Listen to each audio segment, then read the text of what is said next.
15 degrees, you can see your breath. Out here in the lake effect, breaking tables like it's poetry. Where else would you rather be? Pinto, Ron, Elvis, and the Lay Poncho. The members that you need to know. 'Cause once you out here now, your family. Where else would you rather be? Where else would you rather be? Welcome into the Nickel City Crew. I am your host, Rob Crippen. Please like us on Facebook and follow us on Instagram and Twitter at Nickel City Crew. This episode, along with all of our episodes, are presented by Crippen Legacy Entertainment here on Spreaker and StreamYard. We're so glad that you're joining us for some of your Buffalo Bills and NFL content again today. And as always, these are my Bills thoughts said out loud. It's a vibe so ridiculous. Since 12 plus 83 was 6. The shout cracking like a symphony. Where else would you rather be?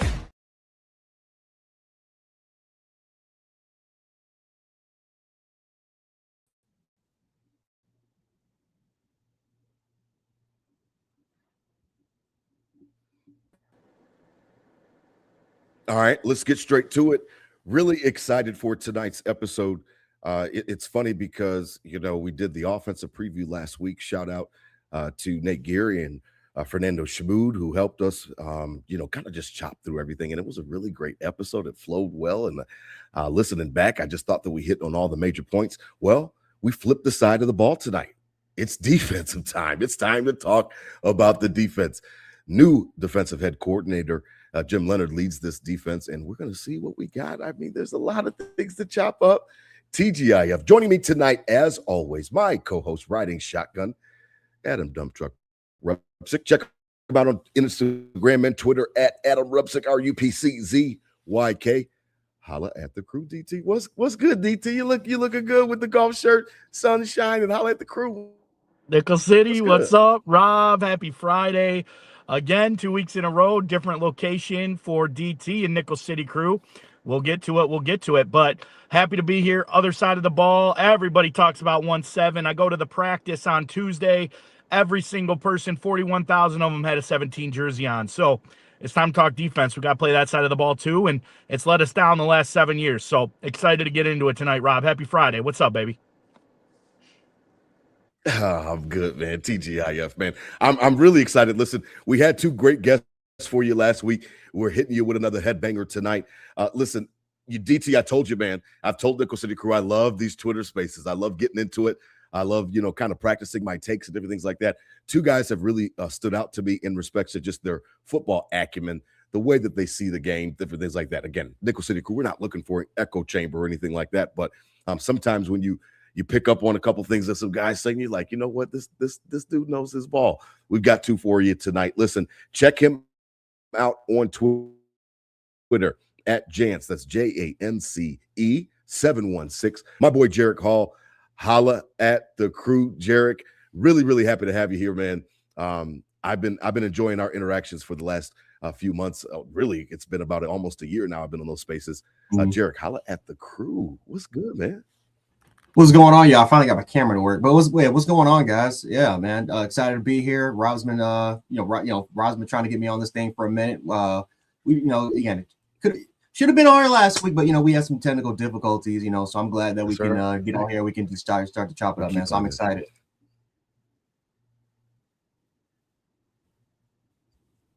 I really appreciate your time, and also another brother that I really enjoyed. This cat, a Florida cat. Loves to gamble, loves to do his thing. And I'm like, man, I just, some of his takes, I'm like, man, I just like him so weird. I reached out to him, told him that I had to find a way to get him on the show. And I really do appreciate his time as well. You could check him out on Twitter at ShermGZ.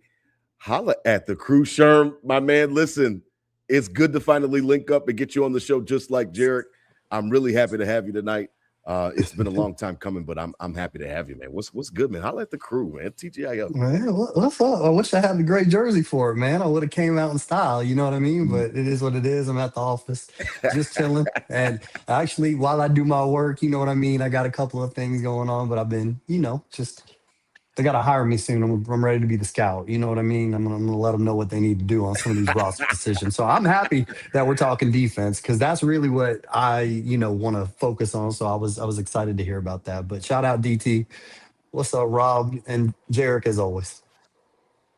Salute, man. I appreciate it, man. I just love that Nickel City crew can bring different fans together and we can kind of chop it up. Now, listen, no time to waste, fellas. It's interesting because, I named the episode the way that I did because we have been coming off of 9 years of, Sean McDermott. We've been coming off 9 years of a certain style, a certain specific way that he likes to coach. And it was interesting, DT, because when I looked at it and I thought back on these last 9 years, I thought of something that I had heard, I think it was like Ben Solak or something like that, had said in recent time. He said, Sean McDermott is like a pitcher that he just throws what he throws, and he doesn't really have a changeup. He doesn't really have an off-speed pitch, but he throws what he throws, and he's good at it, and he's solid, but he really doesn't have an off-speed. And it was interesting because, and that was last year I heard that in the offseason. I was like, man, that really does describe McDermott well.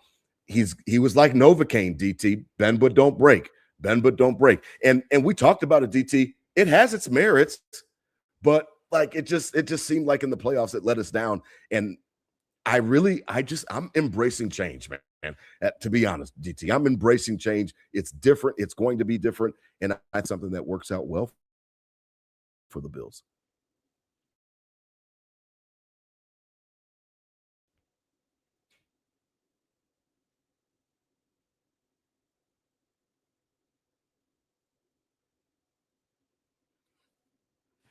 Are you muted, DT?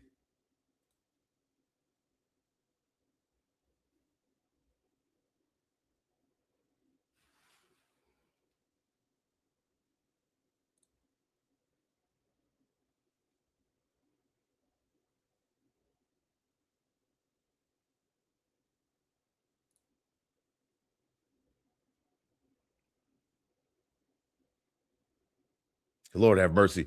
Jarek, I mean, I don't know what's going on. They're trying to bog us up tonight, man. What are some of the differences that you see? Because I think that bend but don't break it had its merits, but I think that it ran its course, and I'm really, really ready for a change. I think the change was welcome. I think that it's time, and I can't really scoff at it. Oh well, first of all, that's McDermott hacking in. We know that's him trying to throw and hit the sky coverage to hack in. But no, like I think the difference is that Leonard's a little bit more aggressive. He's more straightforward.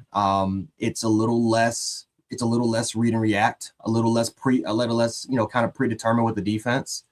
Like this is definitely like it's going to be a more aggressive style of defense. We're going to see a lot more different style of variations. We're going to see a lot more peso, which is basically a 2-4-5, or a little, which is basically just a 2-4-5. We're going to see different variations of the 3-4. We're going to be a lot more aggressive. I can see a lot more 3-2. I can see a lot more, 3-2-6, a lot more cub looks, a lot more kind of money looks. I think we're going to see a different, pretty much the thing that I like to talk about is McDermott in week 5, week 6 against Carolina and against Kansas City when we had Michael Hoyt. We were literally using a base 3-4 in those particular games, and we were running so many different style of hybrid formations or hybrid stunt variations. Michael Hoyt is the one that is calling the key stunts, and we're running a bunch of techs and mechs and a bunch of different twist sort of variations, concepts. We were running double mug with Javon Solomon and Michael Hoyt, both in the A gap, and it was, so we weren't like, when was the last time we're running basically dog looks, which is basically just a 5-man look? Like, when was the last time we're running heavy 5-6-man looks? When was the last time we're crowding in the box? I can't remember. And running a little bit more of a 6-1. Mm-hmm. Like it's stuff like that that I'm still scratching my head around. I was like, bro, McDermott, why didn't you do this before? Like, we had all these a bunch of years and we haven't run this stuff since Lorenzo Alexander. So a lot of our stuff is just base 4-3, 4-2-5 with Teron Johnson playing as basically a box linebacker. And so now that Jim Leonhard, I think the good thing, for Bills fans that love that style of what we saw in week 5 and week 6, you're going to get it this particular season. Terrell Bernard literally had to relearn it. I mean, again, he's not relearning, because what people don't know is that Jim Leonhard is a disciple of Dave Aranda. Dave Aranda is a disciple of a disciple of Wilcox, of Jeff Wilcox, who's one of the best. He was one of the best defensive innovators, like him, Bob Ryan, or the Ryan family when they were running that modern style of 3-4. That's where Jim Leonhard comes from, and so we all know his story was with that Denver. Obviously, Denver has ties to Dave Aranda, has ties to that different style. So we're going to get a lot more aggressive, a lot more less thinking, a lot more straightforward. And we even heard Jim Leonhard's comments when he was like talking to Terrell Bernard, when he's basically saying Terrell Bernard is like one of the smartest linebackers, smartest IQs ever been around, but he thinks too much. And that's because the last regime, pretty much, it was a lot of the stuff was just read, and it was just predetermined, beat player to the particular spot. If some player, like we run a lot of match principles, and so it was just a lot of thinking. And so this is a defense that's going to be a little bit completely different. We're going to run a lot more different stunt variations. I think Michael, he's going to more backup, still going to be more involved because he's one of the smartest players in terms of calling out particular offensive line protections and then using those stunt variations to our advantage. I think, again, Terrell Bernard is still going to be the commander-in-chief, but he's not going to have to think as much. He's just going to attack and go. Dorian Williams is going to attack and go. Caleb Elam's his job is going to attack. You know what I'm saying? So what I'm really, really excited for is that we have a lot of versatile pieces that don't really like. I don't think there's one player in this defense that has a true position. I think every person on this defense have multiple different spots you can play him at. Deion Walker, who everyone keeps saying he's going to be the next Vita Vea, he doesn't have a true position. His best position is when he plays more as a 4-eye or as a 4-eye, maybe even further than that. That's his best position. But because of how unique of a size and how pretty much how much he's of a genetic freak he is, he can play one. Yeah, the dancing bear. Exactly. Like he can play everywhere. So Ed Oliver, same situation. He's not just a 4-eye. He can play many different alignments and still dominate despite the fact that he's undersized. We saw Landon Jackson. We thought, we buffed him up all of a sudden now, but guess what? He's playing a 7 role. He's playing a 7 role as an edge, but he's also playing 4-eye. So every single player within this defense has such a unique role. You're not going to be stagnant. You're playing different positions, and that means a lot of different disguise looks, different stunt variations, different how we can show our blitzes, how we can disguise our blitzes, how we can disguise our coverages, how we can run a lot of split field coverage. So many different things. Again, I don't want to take too much time, but so many different things that I believe that Jim Leonhard is going to run based off of what we saw from Denver, based off what we see from Dave Aranda from when he was at Baylor, and Jeff Wilcox, and so on and so forth. It's going to be more of a hybrid style of defense, and so I'm excited to see that and to see the overall philosophy completely change compared to what we saw from McDermott, which was, let's be honest, stagnant until the end, to what we get now. I think it's going to be a night and day difference, and I'm excited to see it. Sure. Yeah, pass the blunt, Jarek. Pass the blunt, man. Like, come on now. Listen, it's funny because, like, I think I agree with a lot of what you said, and I'm really excited to see the differences because I think that there's a situation where maybe there's, just different things that we weren't able to do or McDermott was unwilling to do, and you kind of spoke to that. Sherm, kind of piggybacking off of Jarek, I'm interested to know what are some of the things that you think might be different, because when I look at Bend But Don't Break, like I said, it had its merits between the 20s and stuff like that. But now we're in a situation where there's going to be more risk. And anytime you have more risk, then obviously there's more reward that could be on the line as well. I expect us to get beat sometimes, Sherm, but I also expect us to get, those turnovers and some of those things that were the tent poles of McDermott's defense. I mean, he did turn the ball over. He did force turnovers for that defense, but it was a situation where, like I said, playoff time, crunch time, it just wasn't enough. It just wasn't enough. I would say, I'm not going to piggyback off of much of what Jarek said. The problem is that, when we look at some of the things that Sean McDermott is getting credit for, right? And when you're looking in and you say, okay, well, the Bills defense is statistically ranked in these things. What I like to do is go beyond and let's get into the actual let's just cut it down to where it was. First of all, the first thing that we have to do is stop a fucking team on 3rd and 1. Excuse my language. No, And we I mean that. I mean talk that. freely. Like, to Nickel know City Crew, that we 3rd talk and freely. 1 is not a gimme. That would be pleasant, right? And I don't care. We can talk about who's going to be where. Like, we're going to need Deion Walker to be that big body in the middle. Yes, he is better aligned outside. We know that because he's a lot quicker. But we don't have that big strength, right? So you're going to have that Denver Bronco mentality where it was mix and match is basically what Jarrett's getting at, is each one of those guys is plug and play. Now you're hoping you can get that one-on-one with Ed if Deion can eat 2 tackles. You know what I'm saying? Like, he needs to get 2 blockers on it. So that could start. That's number 1. Number 2, 3rd and 1 sounds so simple. So simple. Let's go to the next simple part. Do you guys know that the Buffalo Bills are one of 2 teams that made the playoffs that missed 152 tackles? 152 tackles last year. Okay, so that's real. These are real. Like, instead of pulling it back and people want to say, well, we don't know what to expect from this Bills defense, right? What we do know is if we get a little bit better on a couple things on 3rd down, we're in the bottom 3rd of the league. This is consistency. Like, this isn't like it shouldn't be rocket science to anybody, but I'm just saying, you get people who are saying, and I think it was McDermott's best effort for a second half. So if he wants to come in and coach second halves of something, that's fine. But for me, and I beat this drum a lot, but you have to think about on 3rd down as a whole, we don't get off the field. We just didn't. It was something that was something so bad. And here's a fun one for you real quick. You want to talk about defense? We trailed in over 4, I think it was 9 of the games we were trailing at halftime. Yes. That can't happen. Yes, that's starting slow. I don't want to hear about this. This is defensive problems.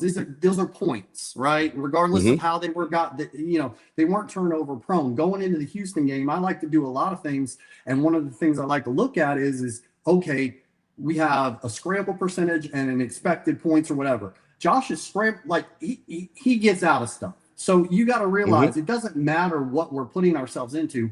Yes, you're going to have a bonehead play once or twice, but the defense cannot give up the little things. And it's small, and it's fundamentals. It's just fundamentals and winning. You got to win a couple of times. So I don't know if regression is even capable. I don't I mean, Jim Leonhard did kind of warn us and say that he doesn't have all the pieces, and I think that he was kind of trying to temper expectations, and we talked about that a little bit last week. So I don't know necessarily what to expect early on, but I do think that down the road he's going to have the pieces that he needs. I could give him that grace, is that maybe he doesn't have all of the pieces, Sherm, that he needs right now. You know what I mean? Again, I think pieces aside, you can still look at fundamentals. Coaching matters. Coaching, I wasn't here for the offensive side of things, but I'll just say there's certain things. I don't care if I'm coaching in the game. You got 13, 19 seconds on the clock. You kneel the damn ball, right? You do. I mean, there has to be somebody. Listen, you do certain things that you have to do. One thing I'll tell you about Jim Leonhard, he's a fundamental. What would they call him in high school? He's a coach on the field. He's a fundamental warrior. Same thing they said when he was a Bill. You know what I mean? And that's what it is. You know that you're going to do the little things right. And if you watch some of these practices and you watch the preseason game, what are they doing? They're following through. You see tackles being made all the way. You're not going to see this arm nonsense. I'm sorry, I got to watch my language, but I'm just saying. No, you don't have to watch your language. Talk real, man. Let's get back to wrapping up, following through, cornerbacks coming through. You may not be able to get the interception, but in the McDermott defense, I saw Dane Jackson get hit in the head with the damn ball 3 damn times in the back of the head. Put your hand up like the receiver knows it. Even I know to do that. So, Jim Leonhard's going to have the little things right. It's the little things. And that's the difference in a Buffalo Bills succeeding and so let's get back to one thing real quick. You said he doesn't have the pieces. And I do want to address some of the things. Well, he kind of said that. I'm just using his words. Well, I think temper expectations just to say people are going to be learning as they go, right? And I say that all the time. People are going to be, with the new scheme, there's going to be a couple of gaffes is what he's trying to prepare you for. In other words, when you're getting those different looks that Jared's talking about, or that you're wanting to see that pressures, right? you're not really going to get more of a blitzing defense. If anyone thinks that, they're wrong. You're getting a different odd man look. You're getting an overload on one side, and maybe Rousseau drops into coverage, right? So that's where you're going to have your growing pains, because it's not going to be hand in the dirt, heading straight to the quarterback. It's going to be hesitate, come back, right? And that's some certain things. I think we have the cerebral linebacker in Bernard. He's got to get better on his tackling as well. But flipping that roster is because speed is not what we're looking for. It's Conor McGregor says it best. Precision beats power, timing beats speed. These guys get on the same page, you're going to win. You're going to win. DT, it's interesting because Sherm brings up some points, and so did Jarek, that, you know, I'm interested to know, like, what, I don't know, DT. Like, I think that we're in a situation where it's going to be different. It's going to be a situation where it's not, you know, necessarily what we're used to seeing. But I think that I'm embracing the change, DT, because of the playoff losses. And that's me personally. I'm not trying to put that on anybody else. But, like, for me, Bills Mafia, Nickel City Crew, I think that when you do the same thing for 9 years and then you become predictable, so to speak, where your opponents know what to expect, everybody knows what to expect from a Sean McDermott defense, I feel like it's a breath of fresh air where maybe you don't know. Now, I don't know how much, you know, Sherm could be right. Maybe we don't blitz as much that we think that they're going to blitz, or whatever the case may be, but I still think that there's going to be wrinkles in this new defense, DT, before you dropped out, where I don't know, man. I just think that it could be a positive. Like, I don't look at change as negative when it comes to Jim Leonhard and this new defense.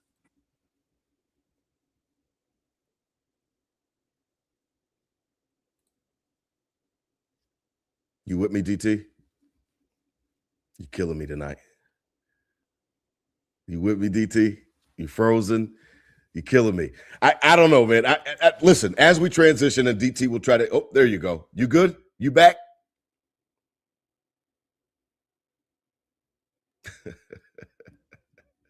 It's Jarek is right. It's fucking McDermott and his cronies.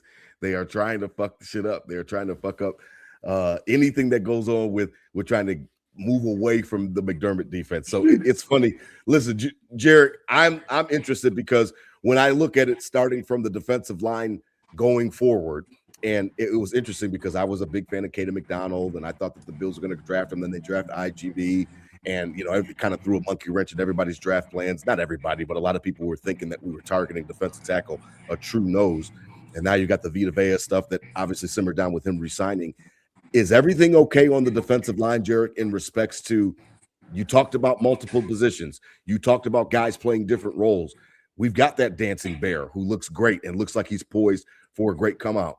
I don't know, man. I'm just wondering if everything can gel within year one where we can make an impact, because there's a lot of different moving parts like you spoke about. I think it'll be better than it was last year. It has to be, because I think last year on the defensive line was a complete and utter disaster. However, yeah, it's going to have growing pains. I don't think we have the depth compared to, and I'm just comparing it to like the Seahawks. We don't have the Seahawks defensive line. We don't have a 3 to 4 man rotation like they do. We don't have the Eagles defensive line. We don't have the Rams. We don't have the Rams. I don't even think we have the Browns like D line rotation. The Browns D tackle rotation is really freaking good. So I don't think that we're like top 10 in terms of defensive line rotation. Edges. I mean, and you can see too, like there's a reason why you picked up Greg Gaines.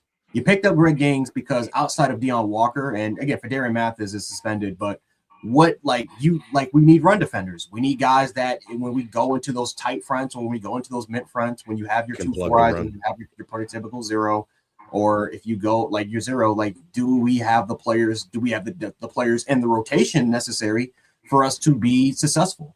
And so like that's the question. Like you pick up Greg Gaines because Greg Gaines has some familiarity of being within a defense like this. He did it, I think, with Todd Bowles in 2020. No, he wasn't on that team, but still, like he has been on this thing before. I think with the Rams. So that's why you kind of pick him up, and not to mention too, he does have even more way more quality at stopping the run than a Dwayne Carter.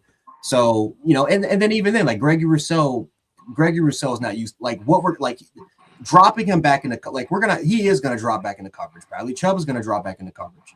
You know, it's gonna be different. Hopefully not a lot. Hopefully not a lot of No, Sherman's it's not. talking about. I don't want it to not be gonna be all. a lot. I don't want No. to be every third down. Like I No, don't. it's not going to be a lot, but yeah, like if we start to, but yeah, we're going to run, yeah, but just like the amount of looks that we're going to show, yeah, Okay. you're going to have situations like that in the four. So yeah, I mean, yeah, we'll figure out. Well, I mean, we'll see what happens, but overall wise, like this, we're going to have our growing pains. And I wouldn't be shocked if it's Okay. early. I agree.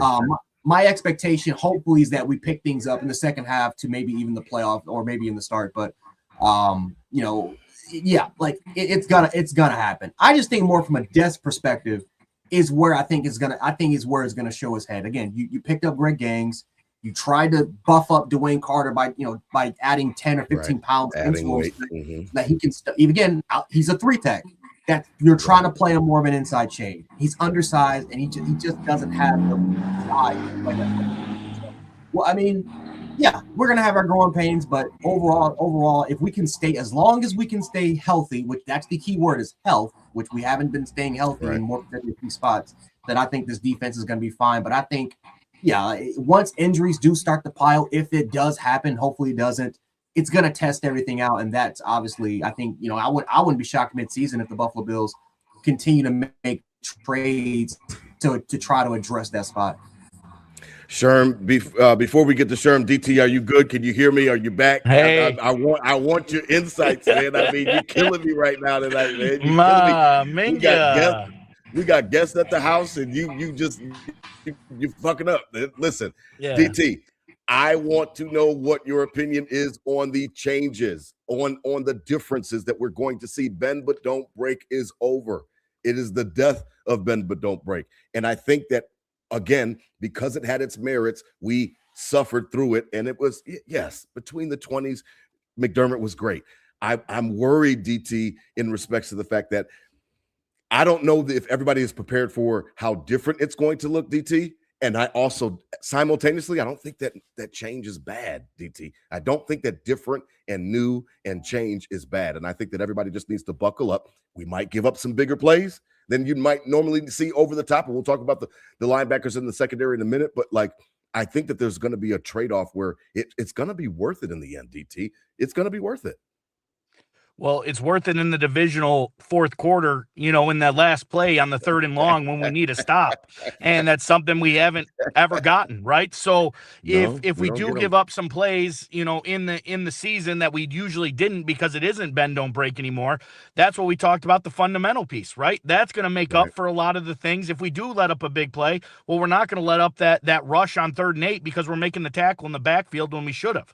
So that's where it comes down to. And 17 is never worried about playing from behind either. So, you know, with that worst case scenario, if we are getting scored on or whatever the case is, that's just going to have to up the ante on the offensive side of the ball to go score more points. And that's our dream anyway. Go score 40, whatever. So 40, you know, that's where I'm at with the newness of it. I think it's going to make up where it might get looser and higher risk in other places. The fundamentals will make up for that. And I like the different looks and the exotics we talk about every week.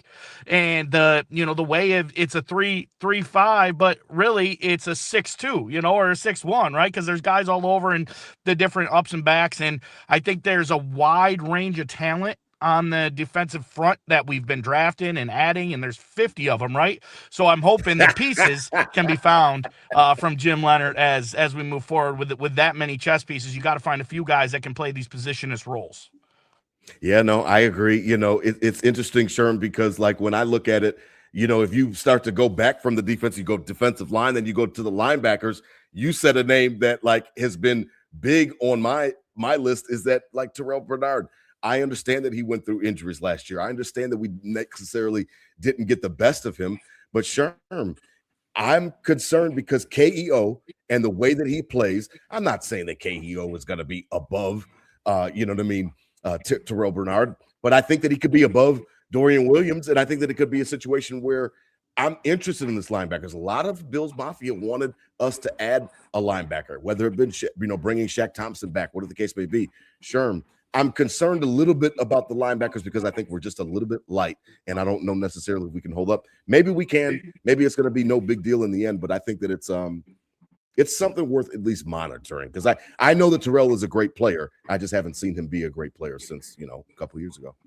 Well, a couple of years ago, he was robbed of an All-Pro. Don't get that twisted. No He was an problem. All-Pro. No He was problem. the All-Pro. Okay, don't ever Okay. forget. He was. Remember what defense he comes from. See, Jared will drop names on you, but see, college is my forte. So Dave Aranda, where does Terrell Bernard? What system does he come from? Right. He comes from So TCU. when you Baylor. I'm him, sorry. Baylor. And, okay, so follow me. He was a safety and he's converted. Remember that. Don't ever forget that he is a converted safety. And his instincts, right? There is conceptual things that are changing as far as this defense is concerned that I don't think people are really understanding. Sean McDermott might have been the most predictable coach as far as I'm going to put 4 here and I'm going to put 3 linebackers and then we're going to wait. I do this, man. I'm watching Prime Video. I'm watching our Texans game because I'm trying to see what's going on. And I'm looking at it and I'm like, well, damn. Like we don't have any, like you have Davis Mills in that game who doesn't, he gets the key on his read. He can identify at the line. He can look, there's my mic. This is the gap right here. They're coming here, blah, blah, blah. You point all this. What Leonhard does is even though, and yes, we're going to blitz more. So if that's what you're wanting to hear, we are, because I think Sean McDermott blitz less than 15% of the time, which is egregiously low, right? And if he did, he would bring slot pressure, or he would bring someone, as you guys were saying, with we're not going to talk about that guy.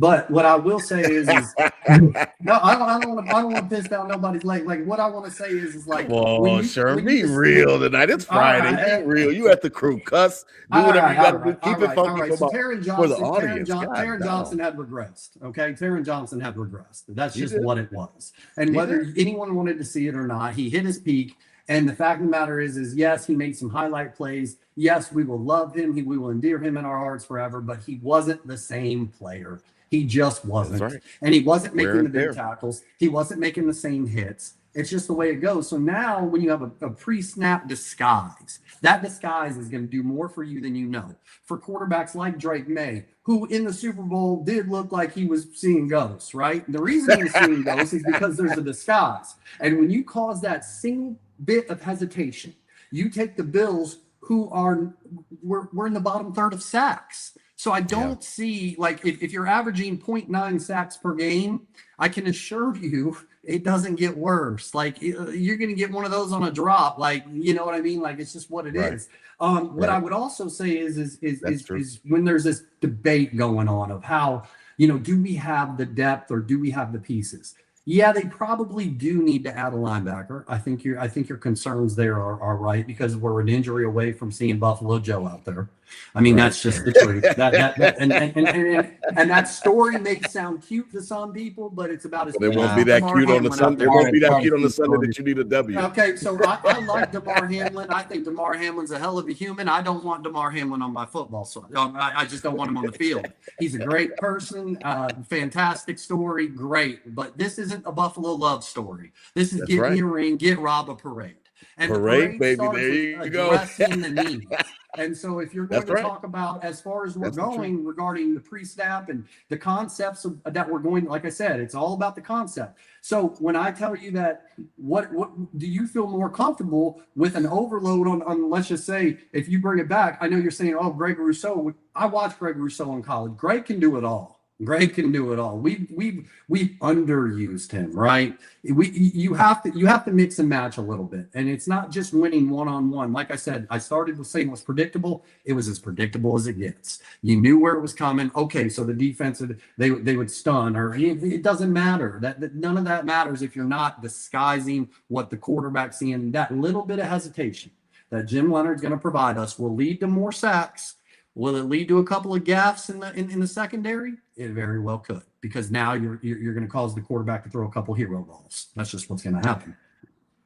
Jarek, listen, tonight's episode is presented by Buffalo Fan Base, the official Bills Mafia podcast network that DT and I simulcast on. Head on over to Buffalo Fan Base. Listen, they've got great content creators.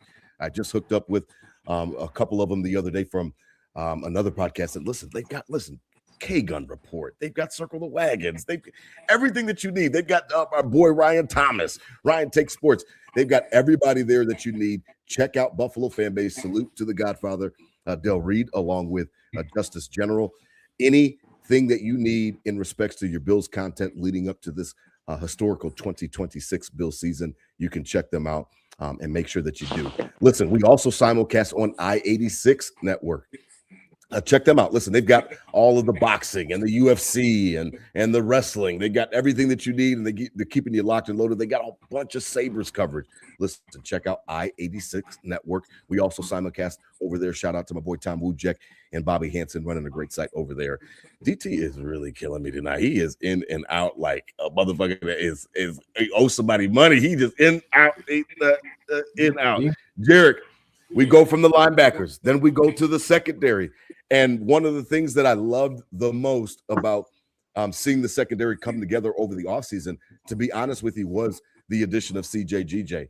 And I say that because of the fact that I've always been under the impression, whether it's right or wrong, Jarek, that McDermott likes his guys. And when I say his guys, it's guys that fit kind of his mold, kind of semi-choir boy, hearkening back to Ty Dunn's piece on him. And I don't think that CJGJ would ever have been in the cards for a guy like Sean McDermott because he's loud, he's brash, he's confident, he's loud, he's brash, he talks shit, he's loud. Like, just a lot of things in respects to his makeup may not have rubbed Sean McDermott the right way. I was happy that Joe Brady brought him in with Brandon Beane, and I think that this guy can be, when it comes to the secondary, there's an attitude that needs to be played with. There is a certain way that you need to go about your business. I think that CJGJ, he embodies all of it. I'm here for all of it. I want all the smoke. And I really do think that he's a great addition to the secondary and will help out with some of these younger guys as well.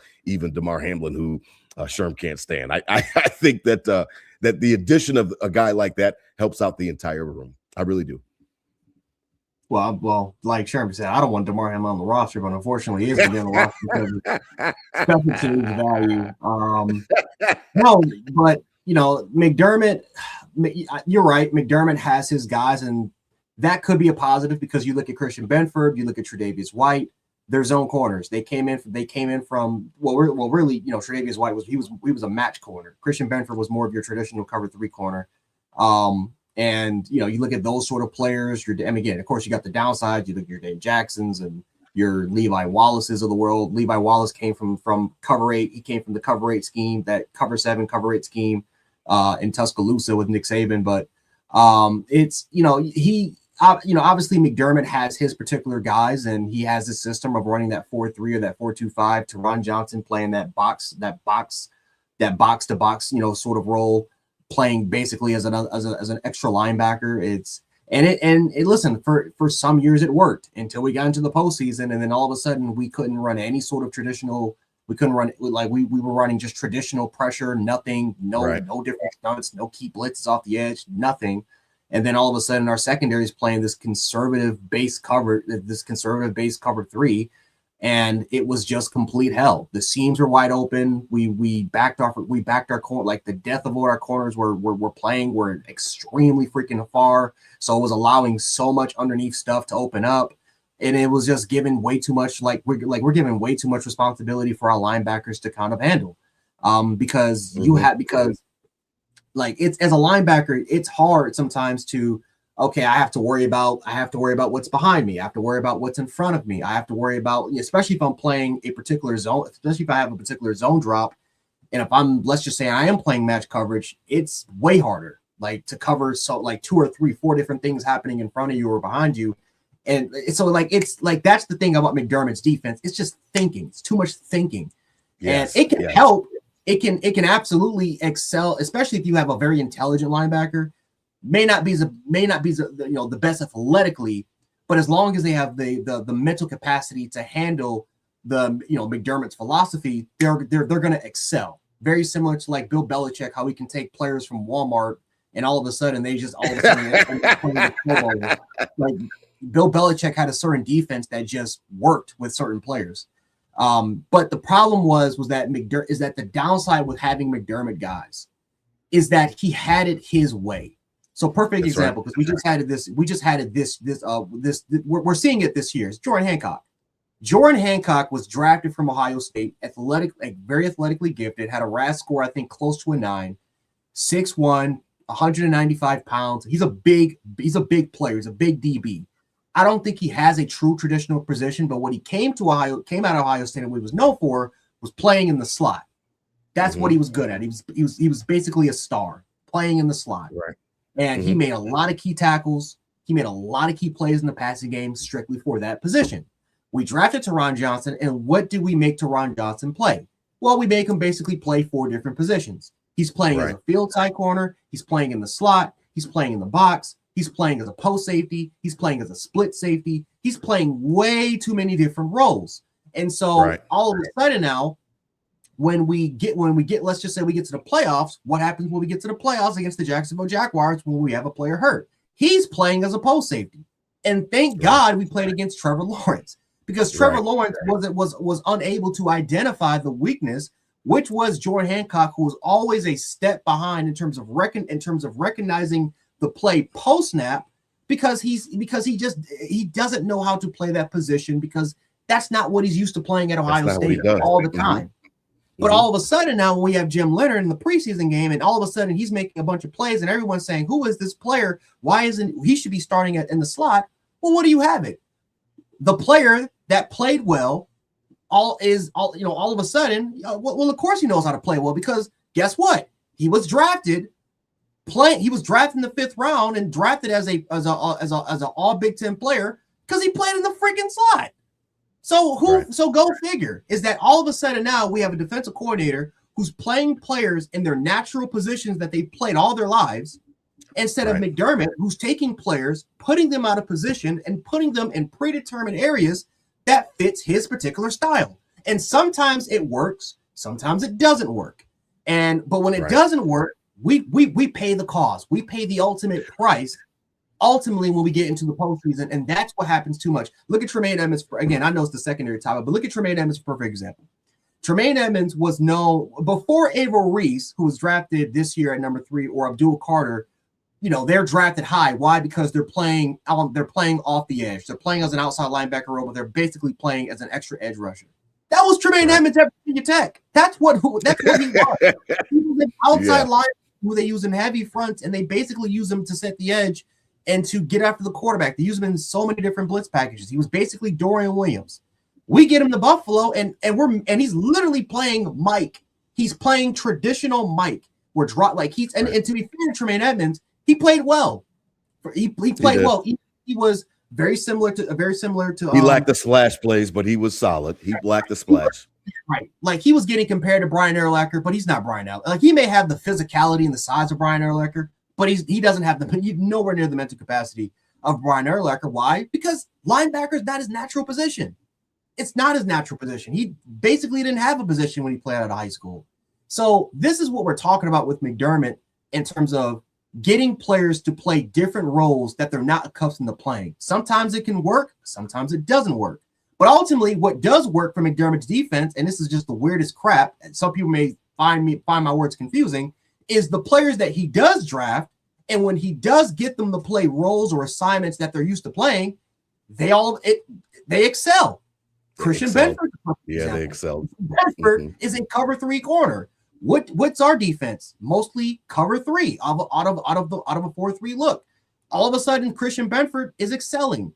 But then you have Kiara Elam, who was a press man corner, who you get him to play in that particular role, and you change up all his different tendencies, and you change up just everything that he's boxing gloves on him.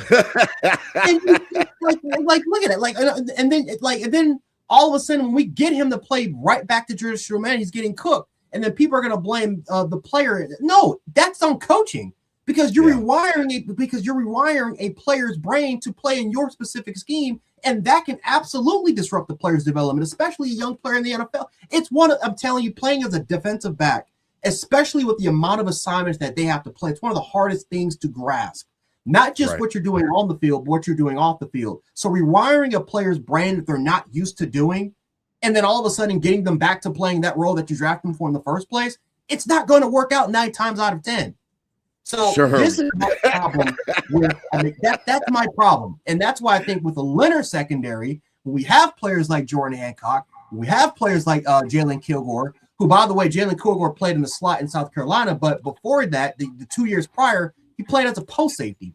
Guess what we're getting Jalen Kilgore playing now as a freaking post safety, or we're having him play as a split safety, which he's also accustomed to doing because he played both roles at South Carolina at a high level. So we're getting players to play in their natural roles. We're not getting them to think too much. And when we're doing that particularly well, that is what's going to elevate players compared to what McDermott was doing, how it could work, but you're gambling.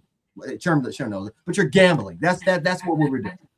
Hey, listen, Sherm, it's funny because like when I look at the cornerbacks, you know what I mean, and I look at like the secondary as a whole, but when I look at the cornerbacks, it was funny because like when IGB was picked up, I was against it.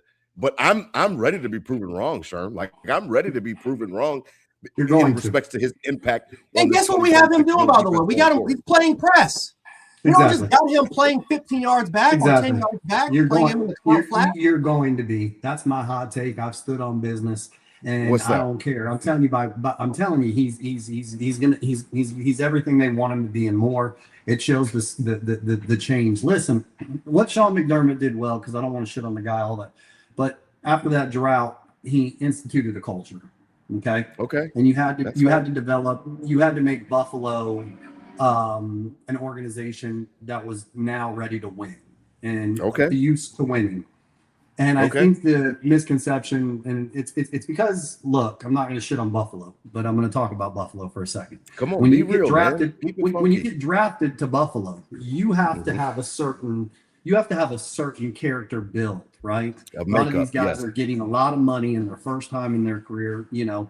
You see about it in what was it, the ESPN, the 90s, and you see Thurman Thomas say, "Oh, I think I'm getting drafted to Buffalo," and he thought I was going to New York City. This ain't New York City, right? And so when you look at what was established, an absolute hit on Josh Allen, who none of us were taking, none of us, everyone here, nobody was taking Josh Allen.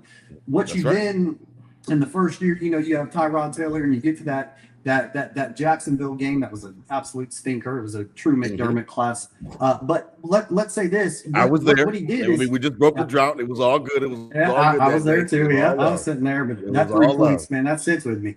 But I say this. I actually got a picture. I got a picture hugging Sean McDermott after the game, just so you know. So I liked McDermott, and I liked the culture that was instituted. I think that he knew that in order to make Buffalo, he needed to get character. People that are okay in Buffalo, right? What was the big? I mean, I remember celebrating like hell because we got Mario Williams to come to Buffalo, right? Sure, like that was a big day. It was a big deal. This wasn't the attractive place always to be. So McDermott had to walk a fine line because he spent so long building this culture, building this locker room, building this organization from the ground floor. He really did. And you got to give him credit for that because he got players that not only bought in, but they didn't have to go. These are guys that want to be family men. They buy houses. They take money to go less in Buffalo. They've embraced it, right?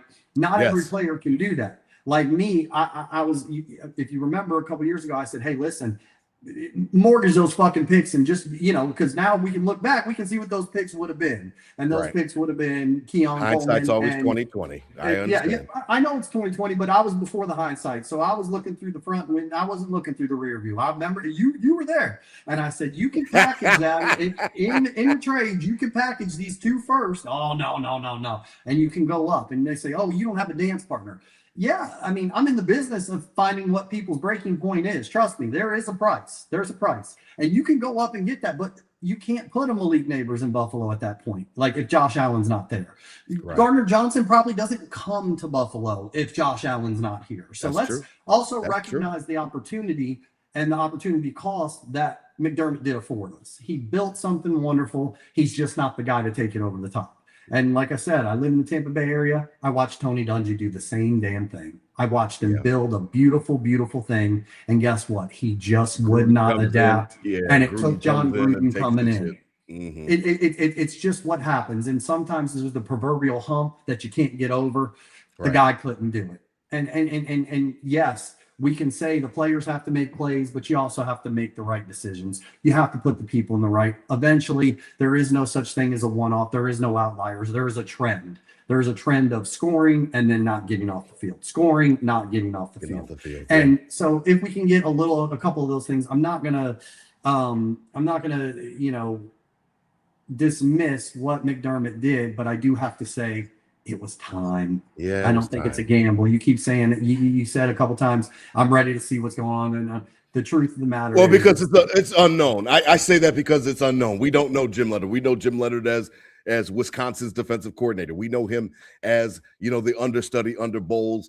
Under Vance Joseph in Denver. We don't know what It's like it is a gamble. I just think that the change. I'm just not scared of the change. That's what I mean by that, Jared and Sherm. Like I'm not scared of the change. Things will be different.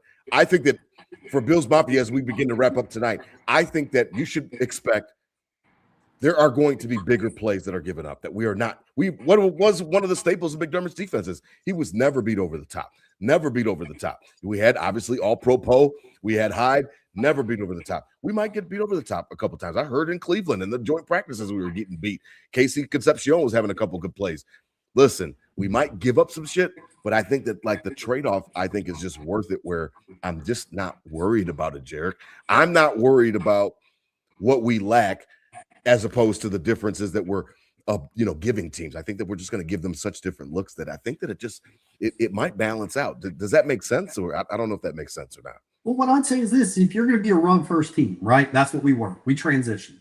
McDermott took us to a run first team. We went to James Cook. He's the Russian leader. If you're going to play that culture, that style of football, right, then you better damn sure stop the run, because you're not controlling the clock. You're not Right. getting off the It's field. a fallacy. If you're going to do that, then you have to at least be good on the other side for that. If not, you're probably better off giving up the big play. Why? Because your defense isn't going to be gassed at the end of the day. You have more You're time not on the giving up. clock for And your there's only quarterback. when you're at the bottom, there's only one place to go. That's up. And our run defense can literally not get worse. It can. It has nowhere to go. You agree, Jarek? You agree, Jarek? Like there's nowhere to go but up with this new scheme under Jim Leonhard? Yeah, yeah. I mean, we're literally starting this thing from scratch, and we're basically getting a bunch of McDermott players, and we're basically trying to fit them in a scheme. That's in a sense why Leonhard says I don't have all the pieces I need as of yet. Some of these players are going to stay in the long term, but yeah, like there's a reason why a bunch of the McDermott players that are still free agents. They're not signed. I was going to say the same thing. They're not even, like no one cares about it. I ain't gonna lie to you, Teron. I'm not even beating that drum. You know, I've been saying it over and over. And I mean, now Taylor Rapp got signed, and they're all writing me. Taylor Rapp signed. Well, 7 other motherfuckers aren't. Where's Joey Bosa? Where's Daquan Jones? Tell me right now. Exactly. Still a free agent. McDermott was here. They're still in the roster. Signed anywhere? Because we can get him on right now. Because I'm pretty sure he's unemployed. Let me tell you something real quick. I'm telling you right now, like there is a reason these men are not on practice squads. They're not on anything. Yes, they were Buffalo culture guys. There was a reason why the minute that McDermott was fired, the number one person who comes out is Jordan Phillips, and they're all like, "Did you see Phillips' Instagram?" Because he gave him a job. I don't give he kept giving him a job about Phillips' Instagram. Take that. Listen, we don't care. Like that wasn't it. You knew the writing was on the wall. You saw certain things. He was acting out of McDermott aura or whatever it was throughout the year. And, we were having the discussion, do we have enough? And I'm with Jarek. I don't believe the roster is where it needs to be. Okay. We aren't the Seattle Seahawks of 2025. Right. We probably don't come close to the Houston Texans personnel on defense. However, without all that, we were one, catch, non-catch, whatever it was, away from potentially, So for me, Rob, I think in summation, no, I mean, serious. I mean, we're going to need fundamentals have to tie up. They have to be better. And damn it, it's okay to say it. We need a little bit of luck. A little bit of luck to roll along way. A little bit. That's okay to say that. That is it's okay. Not binary. I say it all. I say it every year. I say it. Yes, I say it. The ball has to bounce our way once or twice. It just has That's right. to. The ball is oblong. There's sometimes there's just luck that is involved that people inherently do not like to acknowledge. As we wrap up tonight, Jarek and Sherm, I appreciate both of you guys. Listen, check them out. You could check out Jarek Hall at Jance. That's JANCE 716 on Twitter. You could check out my boy Sherm. Listen, check him out. Sherm Geezay. That's SHERM GEEZAY. Check them out on Twitter. Listen, check them both out because I've been in spaces, like I said, for about a year now with these fellas, and I really appreciate it. Listen, last thing, we'll wrap up. DT kind of bowed out. He said, "Listen, man, the connections, it's not fucking with me tonight. It's and Jared said it right at the beginning. It's the McDermott cronies. They're finding a way to keep his name untarnished. So we'll keep moving. But as we wrap up tonight, I want to know your predictions for the defense. Now, I don't necessarily need a number. My main focus and the number one thing, I said this a couple nights ago on a space, on a Bill space. You guys weren't around, but I said, listen, my number one problem for 2026, and that is including what Jim Leonhard said. Yes, I don't necessarily have all my pieces. Now, I think that he was just hedging our expectations, but it doesn't mean that he thought that we're going to be shitty. He just was saying, listen, I don't have everything that I need right now, but we're working towards it. My number one problem and my number one concern, Jared Sherm, is that at the end of the year, we're in the exact same spot that we've been in, where the defense can't get a stop. We need them to get a stop. We need Josh to have a little bit of help. He can't be perfect every time. He can't put on the Superman cape every time. And I'm worried that in a key situation, we might just be in the same spot, because it doesn't matter how you get to where you're going. If you get and you end up at the same spot, then you end up at the same fucking spot. Talk to me as we close up tonight, Jared. Talk me off a ledge, I guess. I'm giving you the opportunity to talk me off a ledge. I'm worried that at the end of the year, we'll be in the exact same spot, whether it's because he didn't have his pieces or whatever. And that's the thing that keeps me up at night. When I think about Jim Leonhard and this new defense, it's like, oh shit, he didn't have his pieces, and it was divisional round against whoever, Denver, whoever, and we came up short again. And then that's going to feel eerily similar to what I've been feeling these last 9 years. Oh well. I mean, I'm the wrong person to talk to, because I'm one of the rare Bills fans that think that in year one, we ain't gonna get this thing done in the first year of this regime. Listen, shout out to my guy Coach Sean. He says it best, man. The truth is in the details, and so we're gonna figure it out. We're gonna figure out exactly what this defense can be made of. But I kind of agree with you, Rob, in a sense where I think that. Do I think that we have the defense this year to stop Patrick Mahomes? Do we have the defense this year to stop? I'll even say, listen, we beat Lamar twice. Jackson, you can name them all. Quarterbacks.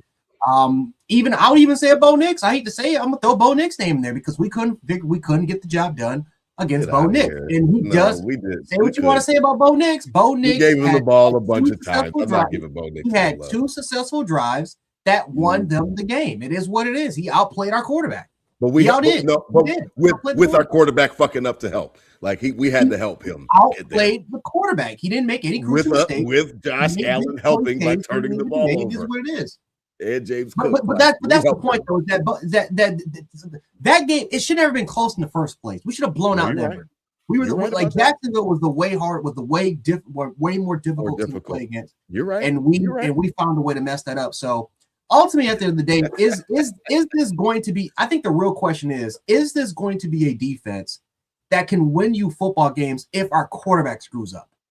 Because if the quarterback plays perfect, let's be honest, 99.9% of the time, we're going to win football games. The 0.1% is because we can't figure out, because our special teams coordinator or McDermott couldn't figure out to not squib kick the football and waste outside of 13 seconds. Yeah, you're right. Like Sherm, do you agree? Do you agree with Jared? No, I haven't agreed. He knows that. I never was under. So going into last season, I actually believed we had enough to get it done, even though I believed in the deficiencies. It took me till about whatever the week the Tampa game was, and everybody was all excited, and I stand on it because I was there, and I went, well, we can't win the Super Bowl, but we're gonna have some fucking fun, is what we're gonna do. However, this year I do believe that, and it's not a fan. I've never. Going into the later part, I believe I'm on the second half of my life. The first half is done. I've never thought that the Buffalo Bills would be in the Super Bowl and ever gave that prediction ever. I genuinely, I never thought that. This year, I just, again, Sands getting beat by someone who has familiarity with the defense. Spags is a bad matchup for Josh. Styles make fights. It's just what it is. He knows him very well. And I'll be honest, depending on what this Texans team does in the first week, which I didn't see much of it against, but that defense has been known to cause Josh problems. No, other than that, without those two teams, I don't see any way that this defense doesn't get better. The turnover margin, we haven't been positive. Last year we weren't positive. If you can flip three numbers is all the Bills have to flip this year, and they will. The offense is going to be the offense. Mind you, I'm watching a game. I told you I was watching Prime Vision again to watch the Texans game. We started with Elijah Moore and Tyrell Shavers out there. I mean, come on, man. Like, if you think DJ Moore, Shakir, even adding certain aspects, Keon coming into his own, I think the offense is going to be, I think we can say without a doubt, it's going to be the same thing, right? Or it might even open or up better. Exactly. So let's just say that the constant is the same. Let's keep the constant. So the three numbers you have to worry about are the first that I always pound the table on is, can we do yards per play on the rush? You cannot give up 5 yards per play. Let's say we get that down 1 yard. That's it. 1 yard. You get it down to 4. Now you've opened up, you've taken drives that are now taking up a lot of the time. That's going to control time of possession. That's going to allow Josh to get in a little bit more of a rhythm. I'm not even taking it in a points scenario. I'm talking about just stopping the run a little bit. It stops the bleeding. That's number 1. Number 2, turnover margin. You can't be negative in that. If the Bills are positive in the turnover margin, which I know this is a defensive thing, so we're going to say, hey, the defense is going to have to force some fucking turnovers. That's what it is. Sure. And last but not least, you hear me pounding the drum on this. I think that we were predictable, and I think that we're going to give different looks that are now going to cause players like Drake May. We have the first matchup, like I said, against Stroud. You give them where they can't identify where they're going right away, they get shook. And that little bit of hesitation in our sacks have to go up. We're in the bottom third in sacks. That has to change. Right. If sacks go from 1 point, whatever it is, 1.7 a game, and we can even get up, we don't have to get to Denver level. Denver's at 4. The Texans are at like 3.8. We just need that to go up. You get 1 more sack a game. You get 1 less yard to carry. I guarantee there's just, we had Denver. The year we did. And yes, Bo Nix played well, but again, Bo Nix knew. Bo Nix had pre-snap reads. He knew where he was throwing beforehand. You will never have that. I don't care if you line up me, Rob, BT, and then Derek at safety. Bo Nix should be looking at 3 of us on the line and someone running back, not just lined up. And Bo Nix, before the play even starts, he knew where he was going. I promise you he did. You're not going to know where you're going this year. And I promise with that, those margins, and you get a little bit better. But those 3 numbers are the biggest thing. And you watch them. And if the Buffalo Bills can contain, and I didn't even say get dominant. That's the thing. Everyone's expecting somebody to say, hey, we need to come in here. We're going to be a great defense. No, I just need us to not be last. That's it. I just don't need them to throw up on themselves in the playoffs. And that's good enough for me. I listen. I appreciate both of you guys.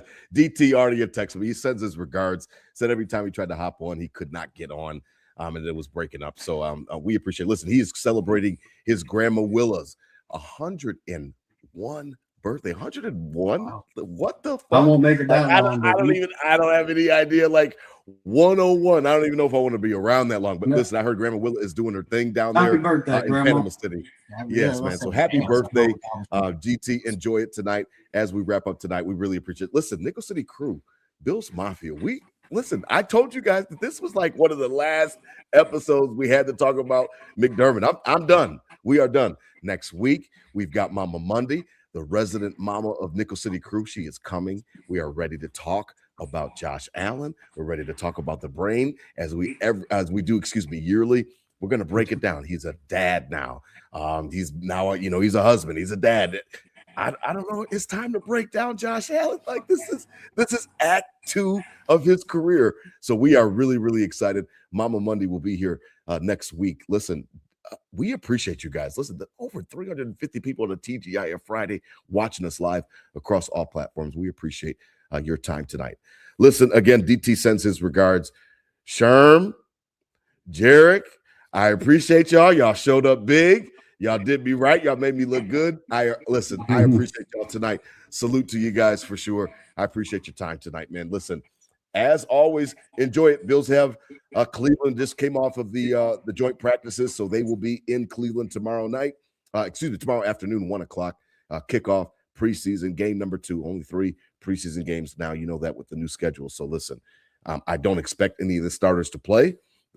Everything I've heard from Joe Brady was like, let's get good work in on Thursday, and then none of y'all motherfuckers have to play in the game on Saturday. And from what I heard, they had some good work put in. I heard the tight ends showed out, and Josh Allen showed out yesterday. So I don't expect any of the main starters to play. Maybe some of the couple of the rookies and stuff like that on defense will get a chance to get some shine. But other than that, let's everybody hope that everybody stays healthy. Listen, out there, we appreciate you tonight. Spread love, not hate. These were my Bills thoughts said out loud. Listen, it's customary. DT's not here. Hit him with a Go Bills. Sherm, hit him with a Go Bills. Jared, we hit him with a Go Bills. End of the show. Go Bills. Go Bills. Go Bills. I love it. I love it.